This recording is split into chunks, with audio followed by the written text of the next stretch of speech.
जय श्री कृष्ण। नमस्कार, आदाब, सत श्री अकाल, वंदे मातरम। आप सभी का हमारे यूट्यूब चैनल सत्ययुग आरंभ में बहुत बहुत स्वागत है। और खबर बहुत मजबूत है भाइयों। यूपी में अवैध घुसपैठियों के लिए बनाए जाएंगे डिटेंशन सेंटर, सीएम योगी का बड़ा आदेश।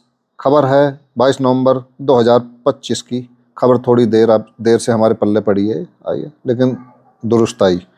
मुख्यमंत्री योगी आदित्यनाथ ने प्रदेश में अवैध घुसपैठ के खिलाफ कठोर अभियान चलाने के निर्देश दिए हैं। उन्होंने सभी जिलाधिकारियों को आदेश दिया है कि अपने अपने क्षेत्रों में अवैध रूप से रह रहे विदेशी नागरिकों को तुरंत पहचान कर कार्रवाई करें। अब विदेशी नागरिक हैं कौन? विदेशी नागरिक हैं जो भी जितने भी कार्ड धारक हम, जितने भी कार्ड हैं A to Z हमारे पास, वो सब विदेशी हैं। नहीं समझे? समझाएंगे अभी। कौन कौन से कार्ड हैं? आधार कार्ड हो, राशन कार्ड हो, पहचान पत्र हो, पासपोर्ट कार्ड हो, ड्राइविंग लाइसेंस हो, वोटर आईडी होगी, बैंक पासबुक, जन्म प्रमाण पत्र, फार्मर आईडी, मार्कशीट, और चाहे आपके ज़मीन के कागज़, डॉक्यूमेंट, रजिस्ट्री वगैरह है नहीं, वारिसाना, ये भी नहीं मान्य है। ये भी सिद्ध नहीं कर पाएंगे कि आप इस देश के नागरिक हो। अंधभक्त हो। बहुत हिंदू मुसलमान खेल लिया है, नहीं समझे?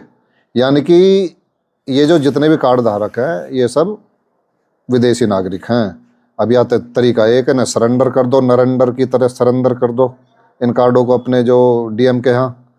यानी कि असली जो मूल निवासी हैं, जो हमारे जो आदिवासी हैं, जिनको ये नक्सलवादी कहते हैं, यानी कि असली वही हैं इस देश के। फिर इस हिसाब से तो वही हैं।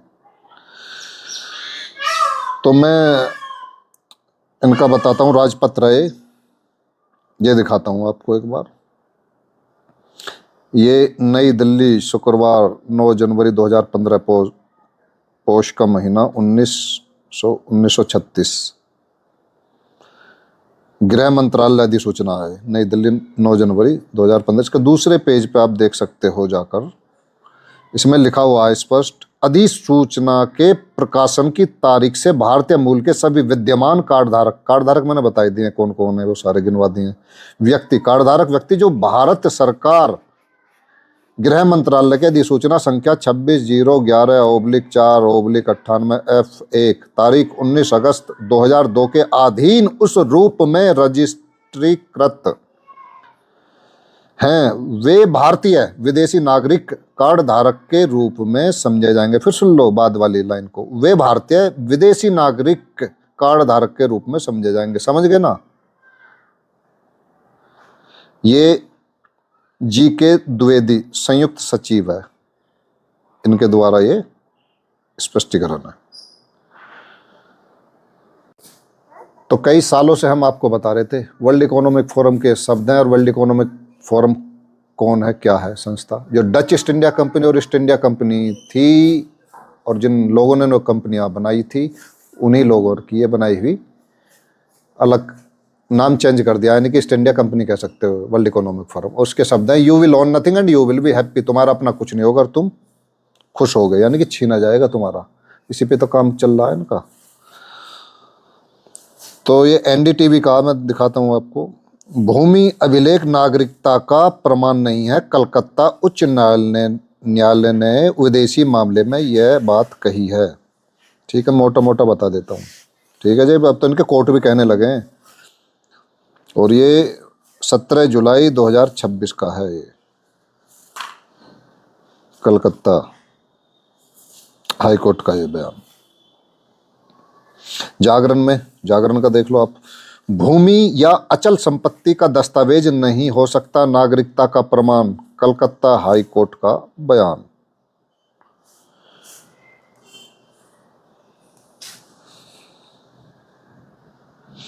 तो ये इस प्रकार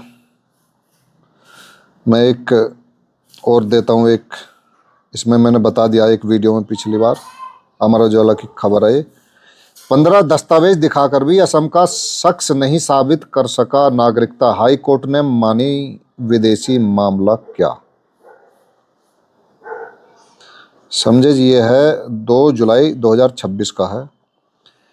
क्या 15 दस्तावेज होने के बाद भी कोई भारतीय नागरिक साबित नहीं हो सकता? आखिर असम के एक व्यक्ति को विदेशी क्यों घोषित कर दिया गया? 1951 की NRC, voter list, pan card और वोटर आईडी जैसे दस्तावेज अदालत में क्यों?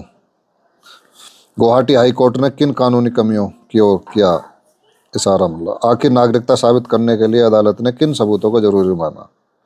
तभी यह साबित करते रहो, साबित करते रहो। सारे हाई कोर्ट, सुप्रीम कोर्ट सब इन्हीं के हैं, उन्हीं की बनाई हुई संस्था हैं, उन शैतानों की, यहूदियों की। ये अंग्रेजों की बनाया सिस्टम चल रहा है। ये राजतंत्र ही है हकीकत में। ये डीमन सबसे डेमोक्रेसी है। जिस व्यवस्था का सेंट्रलाइजेशन हो वो राजतंत्र ही है, ये समझो। और हमें डिसेंट्रलाइज करना है व्यवस्था को, इस तंत्र को, सिस्टम को, तभी पूरी तरह आज़ाद हो पाओगे आप।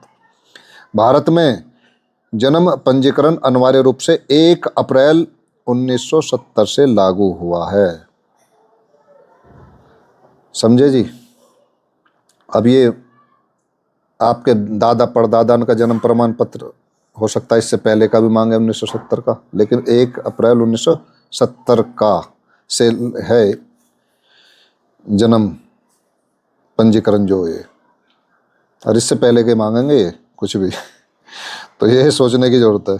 अब ये मैं अंधभक्तों के लिए कुछ बताना चाहता हूँ। द हिंदू की है, क्योंकि इनमें बुद्धि तो होती नहीं है इनमें।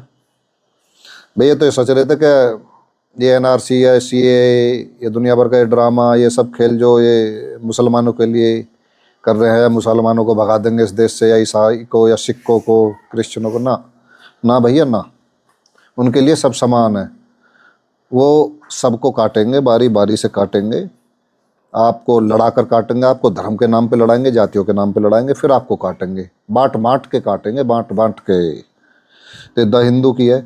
कुछ लोगों ने यह गलत धारणा बना ली है कि एनआरसी का उद्देश्य देश में केवल मुसलमानों को निशाना बनाना है, लेकिन वास्तविकता में यह हर भारतीय नागरिक को प्रभावित करने वाला है। असम में लागू की जा रही एनआरसी ने पहले ही साबित कर दिया है कि सूची से हटाए गए 19 लाख से अधिक लोगों में से 13 लाख से अधिक गैर मुस्लिम हैं। 19 लाख में जो 13 लाख से अधिक गैर मुस्लिम हैं, यानी कि हिंदू हैं। ज़्यादा से ज़्यादा आप सिख कह लो, किसी को कह लो, तुम हिंदू कह लो, सब हिंदू ही है ना। इसलिए गैर मुस्लिमों को यह नहीं सोचना चाहिए कि एनआरसी उनके लिए कोई समस्या पैदा नहीं करेगा। उन्होंने कहा ये द हिंदू की है, और ये 7 दिसंबर 2019 की है रिपोर्ट। एनआरसी हर नागरिक को प्रभावित करेगा,